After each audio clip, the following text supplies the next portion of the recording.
Cristiano Ronaldo British সাংবাদিক pears মর্গানকে দেওয়া এক সাক্ষাৎকারে বলেন, যখন আমি ছোট ছিলাম, আমার বয়স তখন 11 কি 12 বছর, তখন আমি পরিবার ছেড়ে ফুটবলের জন্য মাদিরাতে এসেছিলাম। খুব কষ্টের মধ্য দিয়ে সময় যাচ্ছিল।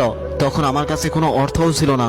সারাদিন খেলাধুলা করার পর মধ্যরাতে আমার ভীষণ ক্ষুধা লাগতো। আমাদের স্টেডিয়ামের পরে একটা ম্যাকডোনাল্ডের দোকান ছিল। প্রতি রাতেই রাত 10:30 কিংবা 11টার দিকে আমি সেই দোকানের পিছনের দরজায় গিয়ে নক করতাম আর বলতাম, হেই, তোমাদের কাছে কি কোনো অবশিষ্ট বার্গার আছে? সেই দোকানে একটি মেয়ে ছিল, তার নাম এডনা। এমনকি সেই দোকানে আরো 2জন মেয়ে চাকরি করত। তারা প্রত্যেকেই ছিল অবিশ্বাস্য মানুষ। দীর্ঘ নিঃশ্বাস নিয়ে আবেগে কথাগুলো বলেছিল ক্রিস্টিয়ানো রোনালদো। তিনি আরো বলেন, তাদের কাছে অবশিষ্ট থাকলে তারা আমাকে বার্গার দিতেন। এমনকি এক পর্যায়ে প্রত্যেক দিন তারা আমার জন্য একটি বার্গার রেখেই দিতেন। পরে আমি তাদেরকে অনেক খুঁজেছি, কিন্তু কোথাও খুঁজে পাইনি। আমি মাদিরা ছেড়ে যাওয়ার কিছুদিন পরে ওই দোকানটি বন্ধ হয়ে যায়। আমি পরে পর্তুগালের কিছু লোকের সাথে কথাও বলেছি, তবে তাদের কোনো খোঁজ পাওয়া যায়নি। আশা করি আজকের এই